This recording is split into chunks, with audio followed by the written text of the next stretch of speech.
الحمد للہ وحدہ والصلاة والسلام علی من لا نبی بعدہ اما بعد فاعوذ باللہ من الشیطان الرجیم بسم اللہ الرحمن الرحیم انا نحن نزلنا الذکر وانا له لحافظون عن علی رضی اللہ تعالی عنہ قال قال رسول اللہ صلی اللہ علیہ وسلم فی حدیث طویل وفی آخرہ قال صلی اللہ علیہ وسلم من قال به صدق ومن عمل به اجر ومن حکم به عدل ومن دعا الیہ ہدی الی صراط مستقیم رواہ الامام الہمام الترمذی فی جامعہ صدق اللہ العظیم وبلغنا رسولہ النبی الامی الکریم ونحن علی ذلک لمن الشاہدین والشاکرین والحمد للہ رب العالمین۔ معزز دوستو، آج 29 اگست 2022 بروز پیر ہے اور آپ کے یہاں آزاد جموں کشمیر ڈسٹرکٹ بمبر میں اس جگہ زندگی میں پہلی مرتبہ گفتگو کا شرف حاصل کر رہا ہوں۔ میرے دوستو، میں عین اس وقت آپ کی خدمت میں یہاں گفتگو پر موجود ہوں جس وقت سیلاب ہمارے شہر کے دروازوں تک پہنچ چکا ہے۔ ہمارے گھر سے یعنی شہر سے کوئی 1-2 کلومیٹر کے فاصلے پر ہے اور تاریخ کا شدید ترین پانی کا ریلا جو کئی لاکھ کیوسک پر مشتمل ہے وہ ہمارے بالکل قریب 2 کلومیٹر سے گزر رہا ہے۔ میں نے آنا نہیں تھا، لیکن کل کا پروگرام عقیدہ ختم نبوت کے حوالے سے تھا تو ان حضرات کا اصرار بھی تھا اور مجھے بھی ختم نبوت کے عنوان سے حیا آتی تھی۔ میں نے اسی بنیاد پر گھر سے سفر کیا ہے۔ میں یہاں سے تقریباً 8-9 گھنٹے کے سفر کر کے آپ کی خدمت میں ہوں۔ رب کریم جزائے خیر عطا فرمائے ہمارے مولانا سیف الرحمن صاحب کو، انہوں نے واقعی مہمان نوازی کا حق ادا کیا اور مجھے بر وقت آپ کی خدمت میں بٹھایا۔ بس دعا فرمائے اللہ ہم سمیت تمام سیلاب زدگان کی مدد اور نصرت فرمائے، اللہ عافیت، کرم، فضل، احسان کا معاملہ فرمائے اور رب کریم ہم سب مسلمانوں کو اس سے نجات عطا فرمائے۔ میرے دوستو، اس وقت ہمارے پاس ماشاءاللہ ممبر سے بھی، میرپور سے بھی اور گجرات سے بھی ہمارے ہاں قراء، علماء، بزرگ تشریف لائے ہیں، خصوصاً قاری مدثر نواز سرگانی صاحب اور ان کے ساتھ ہمارے بزرگ صوبہ دار اللہ رکھا صاحب اور باقی علماء اور جملہ، مجھے سب کے نام تو نہیں آتے جتنے حضرات ہیں، اللہ ان سب کو جزائے خیر عطا فرمائے، وہ یہاں تشریف لائے ہیں۔ میرے دوستو، عظمت قرآن کریم کانفرنس ہے اور میں عظمت قرآن کے حوالے سے چند بنیادی باتیں عرض کرنے لگا ہوں۔ دیکھیں، قرآن کریم ہم پڑھتے، سنتے، پڑھاتے، سناتے آئے ہیں، اس میں بہت سی وجہ ہے۔ ایک وجہ احسان کا بدلہ چکانے کی کوشش کرنا بھی ہے۔ آپ کہیں گے کون سا احسان؟ یاد رکھیں، یہ قرآن کریم اللہ نے ہمیں دیا ہے تو ہمارے اوپر بہت بڑا احسان کیا۔ قرآن ہمیں دینا احسان کیسے ہے؟ توجہ رکھنا، میں اپنی گفتگو میں اس کا جواب عرض کروں گا۔ بنیادی طور پہ اتنا جملہ کہتا ہوں کہ اللہ کا کلام مخلوق سن سکے، اللہ کا کلام مخلوق بول سکے اور زندہ سلامت رہے تو یہ اللہ کا بہت بڑا احسان ہے۔ ورنہ خدائی کلام سننے سے مخلوق جل جائے، آگ لگ جائے، اسے جل کر بھسم ہو جائے۔ آپ کہیں گے کیسے؟ میں مثال پیش کرتا ہوں قرآن کریم سے۔ قوم موسیٰ علیہ السلام نے حضرت موسیٰ سے عرض کیا، آپ جس اللہ کی بات کر رہے ہیں اس اللہ سے ہماری ملاقات کرائیے، ہم کلام ہونا چاہتے ہیں۔ حضرت موسیٰ علیہ السلام نے فرمایا مخلوق کی مجال نہیں ہے کہ وہ نبی کے واسطے کو کراس کر کے اللہ سے ملے، آپ نہیں مل سکتے۔ انہوں نے کہا فائدہ؟ اس خدا کو پکارنے کا جس سے بات ہی نہ ہو پائے، ہمیں ملائیں۔ ترتیب یہ تھی کہ خدا نبی سے نبی امت سے بات کرے گا، انہوں نے ترتیب سے ہٹ کے کام کیا، تو قوم موسیٰ گئی نا، 70 بندے جلے، حضرت موسیٰ بے ہوش ہوئے، آپ واقعہ پڑھ اور سن چکے ہیں۔ لیکن ہمارے ساتھ یہ معاملہ نہیں ہے۔ الحمدللہ رب نے احسان کیا، وہ گرم کلام جو خدا کا جلالی کلام تھا، حضور پاک صلی اللہ علیہ وسلم کے جمالی سینے سے گزارا، اور آپ کو اور ہمیں یوں شفا بنا کے دیا ہے، ہم پڑھتے ہیں ہماری بیماریاں ختم ہوتی ہیں۔ یہ اللہ کا احسان ہے، ہم یہ حضور پاک کے جمالی سینے سے گزرا ہے۔ اگر کلام خدا سینہ مصطفیٰ سے گزر کے نہ آتا نا، ہم پڑھ نہ سکتے، ہم پڑھتے ہم جل جاتے۔ تو یہ اللہ کا ہم پہ احسان ہے، یہ اللہ رب العزت کا ہم پہ کرم ہے، فضل ہے، امتنان ہے۔ یہ اللہ رب العزت نے بہت بڑی ہمارے اوپر ایک فضل کے سمندر کی لہریں بہا دی ہیں، تب جا کر ہم اس مقام پہ ہیں۔ تو اب ہمارے بچوں نے قرآن کریم پڑھا، وہ بتا رہے ہیں کہ 5 خوش نصیب وہ سینے ہیں جنہوں نے قرآن کریم کو اپنے اندر سمویا ہے۔ مبارکباد کے مستحق ہیں وہ سینے جنہوں نے قرآن کریم کی حفاظت کی ذمہ داری اٹھائی ہے، اور مبارکباد کی مستحق ہیں وہ زبانیں جن اساتذہ نے ان کو قرآن پڑھایا ہے، اور مبارکباد کے مستحق ہیں وہ ماں باپ جنہوں نے اپنی اولادوں کو قرآن کی حفاظت پہ پیش کیا ہے، اور سلام ہے ان معاونین کے اموال کو جن کا مال اللہ کے قرآن کی حفاظت کے لیے استعمال ہوا۔ یہ یاد رکھیں، یہ اللہ کا احسان تھا، ہم نے اس طرح تگدو کر کے، کسی نے پڑھ کے، کسی نے پڑھا کے، کسی نے پڑھوا کے، کسی نے تعاون کر کے، اللہ رب العزت کے احسان کے اچھائی کا بدلہ اچھائی سے دینے کی کوشش کی ہے۔ ہم خدا کے احسان کا بدلہ دے نہیں سکتے، ہمارے پاس کیا پاور، کیا طاقت، کیا ہمت، کیا سکت، کیا قوت کہ ہم اللہ کی بات کا جواب احسان سے دیں۔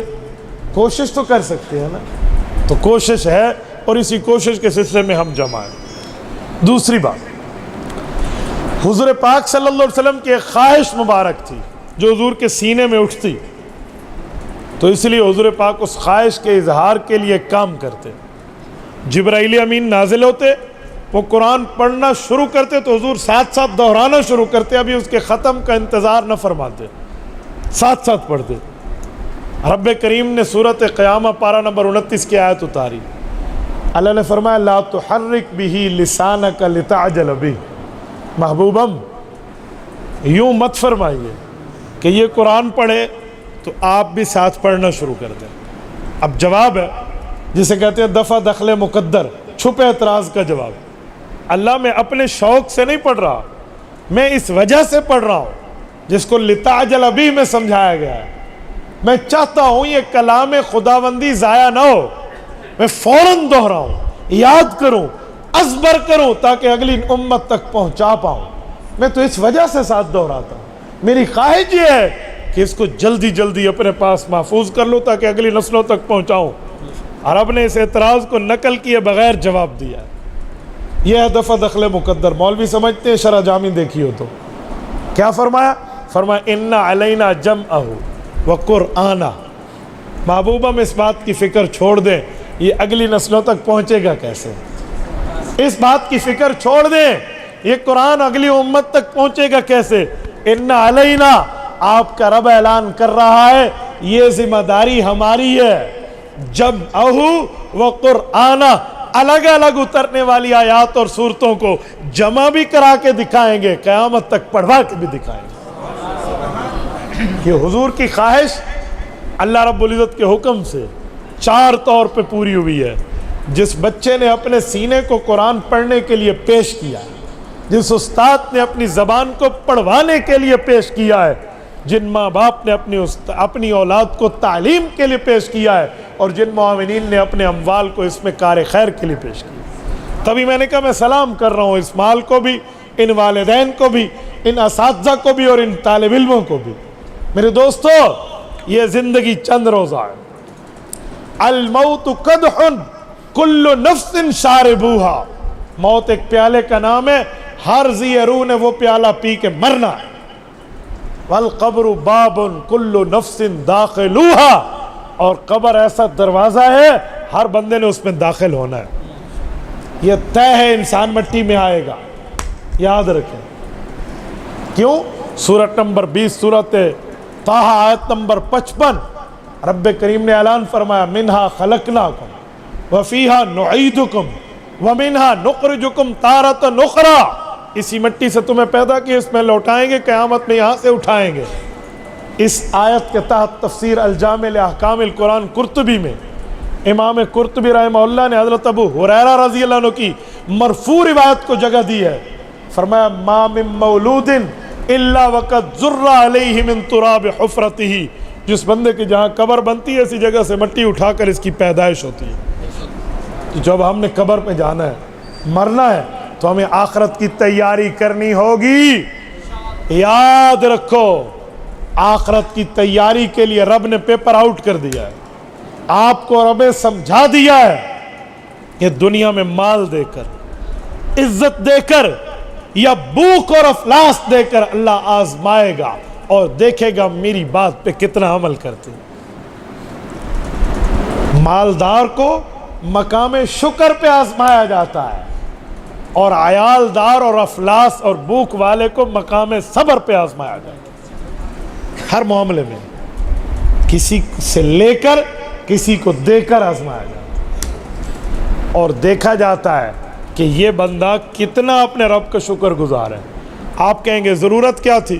تو ضرورت اسی لیے کہ دنیا دارالامتحان ہے, آخرت دارالجزا ہے. امتحان میں تو آزمایا جاتا ہے اور دارالجزا میں نتیجے کا انعام دیا جاتا ہے. تو آخرت میں انعام ملنا ہے.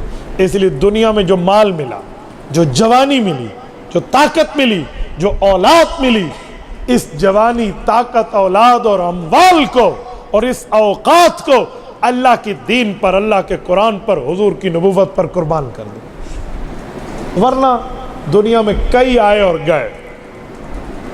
میں مجمع میں کسی نوجوان کو کھڑا کر کے کہوں نا اب بھی کہ اپنے تیسرے دادا کا نام بتاؤ, وہ بتا دے تو میرا موبائل اسے تحفہ ہے. مجمع میں جرت سے کہتا ہوں, کوئی ایک اٹھے اپنے تیسرے دادے کا نام, میں نے تیسرے میں سخاوت کی ہے, ورنہ دوسرے دادے کے باپ کا نام بھی نہیں آتا. دنیا یوں بھول بھلا دیتی ہے بندے کو, یوں بندہ ختم ہو جاتا ہے, فنا ہو جاتی ہے. خود تو بڑا ترم خان بنتا ہے لیکن اس کی دوسری نسل اسے یاد ہی نہیں کرتی. تو بھائی کیا ضرورت ہے پھر اس جوانی پر اترانے کی؟ کیا ضرورت ہے اس عہدے رتبے پر اترانے کی جس کو آپ کو ایک صدی گزرنے کے بعد کوئی پوچھے ہی نہیں؟ تو کیوں اپنی زندگی ہم قرآن پہ کیوں نہ لگائیں؟ میں ایک جملہ کہتا ہوں, سن لیں. بزرگ موجود ہیں, میں عمر میں آپ سے بہت چھوٹا ہوں لیکن میں کراچی تا خیبر گھومتا ہوں, ملک غیر ملک میں گھوما ہوں, میرا تجربہ ہے. موت کے بعد آپ کے لیے کوئی نہیں پڑھے گا. جو آپ نے پڑھنا ہے ابھی سے پڑھ لیں اپنے لیے. بہت مشکل ہے کوئی آپ کے لیے پڑھے, میں نے نہیں دیکھا. ہاں, جس اولاد کو ماں باپ کی فکر ہوتی ہے نا, اور اولاد فرما بردار ہوتی ہے, اور اولاد کو ماں باپ دین کی تعلیم دیتے ہیں, وہ پڑھتے ہیں, ورنہ میں نے نہیں دیکھا. آج وقت ہے اشراق, چاشت, اوابین, تہجد, نوافل, وظائف, نمازیں, یہ اب پوری کر لیں کہ ہم نے اپنے لیے ہی لے کر جانا ہے. بہت کم میں نے اولاد کو دیکھا ہے جو ڈیلی بیسز پر اپنے ماں باپ کو پڑھ کے بخشے, بہت کم دیکھا. تو اس لیے بھائیو یہ وقت ہے, اپنی اولاد کو قرآن پہ لگا دو. یہ جو 5 حافظ صاحب حضرت بتا رہے ہیں کہ 5 حافظ بنے ہیں, ان کے ماں باپ کو اپنی اولاد کی نوکریوں کی پرواہ نہیں ہے, ان کے ساتھ پیٹ نہیں لگا. انہیں نہیں چاہیے یہ بچے بڑے ہو کر کوئی جاب والے بنے اور 4 پیسے کما کے گھر لائیں. بھائی ان نے بھی آخرت پر دنیا کو ترجیح نہیں دی, آخرت کو دنیا پر ترجیح دی ہے. تو ہم ایسے کیوں نہ بنے؟ ہم اپنی اولادوں کو اس پہ کیوں نہ لگائیں, اپنی بچیوں اور بچوں کو اس پہ کیوں نہ لگائیں. یاد رکھیں, ایک بچہ پڑھتا ہے لیکن جب بچی پڑھ جائے تو نسل سدھر جاتی ہے. بچیاں, ابھی مجھے مدرسہ بنات کی بھی بات فرما رہے تھے, آپ بچیاں بھی تو بھیجیں نا, ان کو دین کی تعلیم دیں, ورنہ دنیا میں تو رزق مقدر ہے, وہ مل کے رہے گا. یاد رکھیں, کوئی نوکری بندے کو کھانا نہیں دیتی. کسی مزدوری کی وجہ سے کھانا نہیں ملتا، ہو سکتا ہے نوکری میں آپ کی تنخواہ ضبط ہو جائے، آپ سسپینڈ ہو جائے، کیا کریں گے آپ؟ رزق مقدر پر ملتا ہے، وہ لکھا جا چکا ہے۔ حدیث پاک صحیح بخاری جلد اول کتاب الانبیاء، حضرت ابن مسعود رضی اللہ عنہ راوی ہے، اللہ کے رسول کا فرمان ہے کہ بچہ ماں کے پیٹ میں چوتھے مہینے ہوتا ہے، جب روح پڑ رہی ہوتی ہے اس وقت اس کا رزق اور اس کی عمر اور اس کا بدبخت اور نیک بخت ہونا لکھ دیا جاتا ہے۔ ہم کیا کریں گے کہ میں اپنی زندگی کو خود تراش رہا ہوں، میں کون ہوں؟ جی نہیں، رزق مقدر پہ، ہاں آخرت محنت پر ہے، آخرت مقدر پہ نہیں ہے۔ یہ جو ہم کہتے ہیں نا آپ پہ ویکھی ویسی، یوں نہیں ہو سکتا، یہاں کمانا پڑے گا دنیا میں آخرت کے لیے۔ اب دنیا مزرعۃ الآخرہ، دنیا آخرت کی کھیتی اسی لیے کہا گیا کہ یہاں آپ کو خود ہی کرنا ہوگا، اور یہ کریں گے تو آخرت بنے گی۔ اور آج ہم دنیا کے لیے سب کچھ کرتے ہیں، دین کے لیے نہیں کرتے۔ کوئی کاروباری ہو نا، وہ اپنے لیے لیگل ایڈوائزر رکھتا ہے، قانونی مشیر، بزنس ایڈوائزر رکھتا ہے، تجارتی مشیر جو اسے سمجھائے بتائے اور اس کا بزنس بڑے اچھے طریقے سے لیگل لے کر چلے، انلیگل نہ ہو۔ کیوں؟ دنیا میں کہیں پھنسوں نہیں میں۔ لیکن میں حیران ہوں، ہم نے اپنے آخرت کے لیے تو کوئی لیگل ایڈوائزر نہیں رکھا، کوئی آخرت کے بزنس مین میں نے اپنے لیے کوئی بزنس ایڈوائزر نہیں رکھا۔ آخرت کے لیے بھی کوئی رکھا ہے؟ ہم رکھ سکتے ہیں، آخرت کے لیے ہم اپنا لیگل ایڈوائزر رکھ سکتے ہیں۔ وکیل عدالت میں، judiciary of the my country, ہمارے ملک کی عدالت میں مجھے تکلیفوں سے بچائے گا نا، تو اسی طرح ایک وکیل ایسا بھی ہے جو آخرت میں مجھے عذاب سے بچائے گا۔ پتہ ہے وہ کیا ہے؟ قرآن اور حدیث بتاتے ہیں ہمیں کہ آخرت میں شفیع سفارش کرے گا، جو شفیع ہوگا۔ پتہ ہے شفیع کون ہے؟ جو آخرت میں اچھائی کی بنیاد پہ کسی کے لیے سفارش کر دے۔ وہ شفیع کون ہوتے ہیں؟ کہاں سے ملتے ہیں، کہاں پہ بنتے ہیں؟ آپ اور چھوڑیے، اردو کی کتاب کا حوالہ دے رہا ہوں، فضائل اعمال اٹھا لیں۔ میں مسند احمد کا حوالہ دیتا تو آپ کہتے ہیں ایسی تو ویکھی بھی کوئی نہیں نا، تو عربی کتاب ہے۔ آپ مسند احمد چھوڑیے، آپ فضائل اعمال اٹھائیے، فضائل قرآن اٹھائیے۔ حضرت شیخ الحدیث مولانا محمد زکریا کاندلوی رحمہ اللہ حضرت علی المرتضیٰ رضی اللہ عنہ کی مرفوع روایت لائے ہیں۔ حضرت علی نے فرمایا جس نے اپنی اولاد کو قرآن پڑھایا اور قرآن کا ماہر بنا دیا، شریعت اسلامیہ پڑھوا دی، سمجھا دی، سنوا دی، اور بچہ اس کا ماہر بن گیا، عشرۃ من اہل بیتہ کلہم وجبت علیہ النار، یہ شفیع بنے گا اپنے ماں باپ کے لیے اور اپنی فیملی ممبر میں 10 بندوں کے لیے، 10 فیملی ممبرز کے لیے جن پر جہنم واجب ہو چکی ہوگی، یہ رب کے دربار پہ ہوگا۔ اللہ فرمائیں گے اے قرآن کے ماہر اٹھ، اپنی فیملی میں ان 10 بندوں کو جہنم سے لے کر جنت لے جا جن پر جہنم واجب ہو چکی ہے۔ یہ ہے شفیع۔ لیگل ایڈوائزر رکھنے والے تاجروں، بزنس ایڈوائزر رکھنے والے مسلمانوں، کبھی آخرت کبھی لیگل ایڈوائزر ہم رکھ لیں۔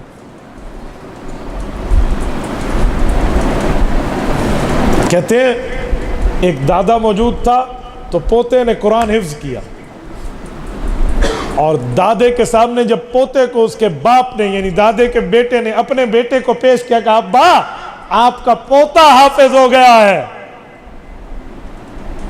کہا ٹھیک ہے اللہ تجھے مبارک کرے۔ کہا ابو آپ کے چہرے پہ خوشی تو نہیں آئی، آپ کے پوتے نے حفظ کیا ہے؟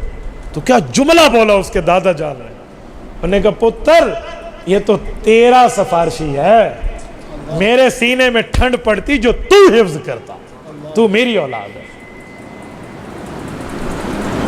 ہمیں اپنا آخرت کا شفیع چاہیے۔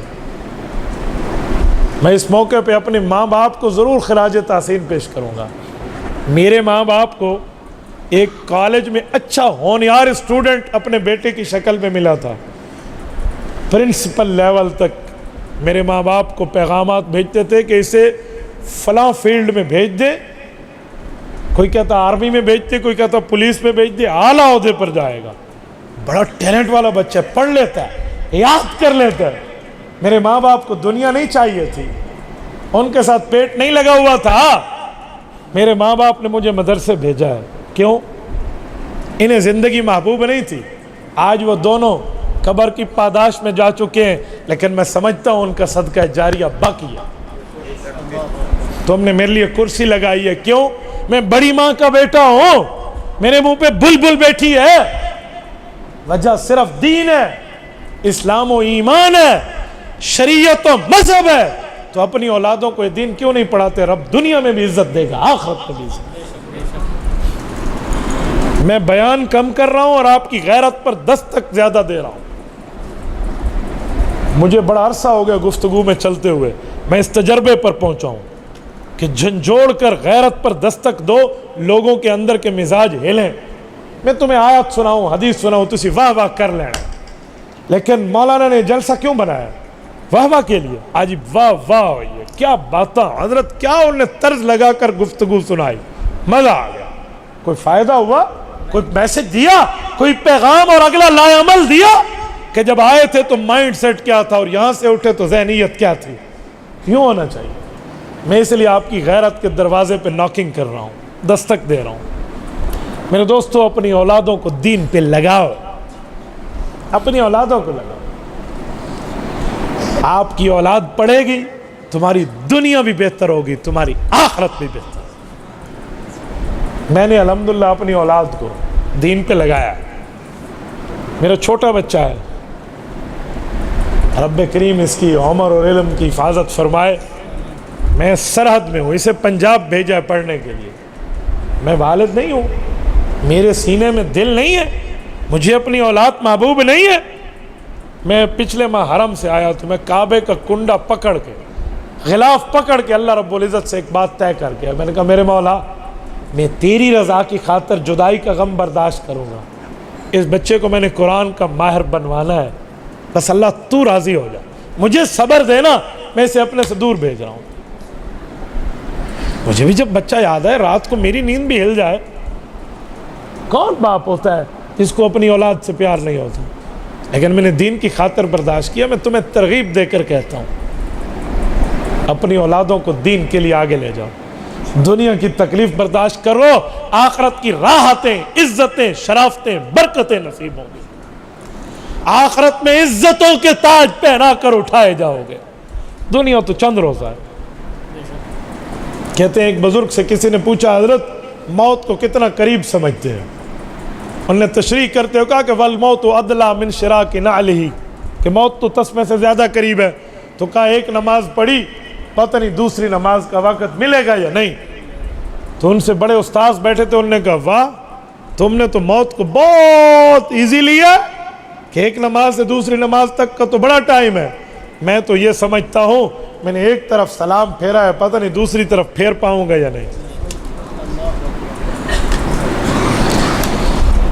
میں نے اپنی آنکھوں سے دیکھا ہے، اسٹیج پر ایک آدمی بیان کرتے ہوئے پیچھے کرسی پہ بیٹھ گئے، بیان ختم ہوا، دوسرا بندہ دعوت کے لیے اسٹیج سیکرٹری بات کرنے لگا تو اسی اسلام میں کسی نے ان کو پانی پیش کیا، ان نے پانی میں نیسلے کی بوتل کا ڈھکن کھولا، ابھی پینے لگے کہ اسرائیل نے روح نکال لی، بوتل ہاتھ میں رہ گئی، انہیں آنکھوں نے دیکھا،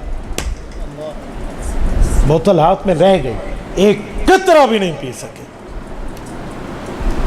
پتہ ہے کیا ہے؟ جمعہ کے خطبے میں آپ حدیث سنتے ہیں، اللہ کے رسول نے فرمایا الا وَإِنَّ النَّفْسَ لَن تَمُوتَ حَتَّى تَسْتَكْمِلَ رِزْقَهَا، کیا لوگو اس وقت تک موت نہیں آئے گی جب تک اللہ کی طرف سے رزق جو مقدر میں لکھا ہے تم پورا نہ کر لو۔ آج میرے اوپر نمک بند ہے، چینی بند ہے، اجی میں نے یہ نہیں کھانا، میں نے وہ نہیں کھانا، سنتے ہیں یا نہیں سنتے؟ یہ اسی لیے کہ جتنا نمک تیرا مقدر تھا وہ پورا ہو گیا، جتنی چینی تیرے اوپر مقدر تھی وہ کمپلیٹ ہو گئی۔ اب تیری آخرت میں ٹانگیں لٹک رہی ہیں، آخرت کی سوچ، لیکن ہم نہیں سوچیں گے۔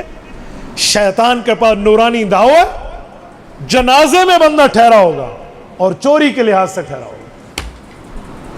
میں اپنی بات آپ کو کروں، حضرت شیخ الحدیث سے والتفسیر مولانا عبد المجید فاروقی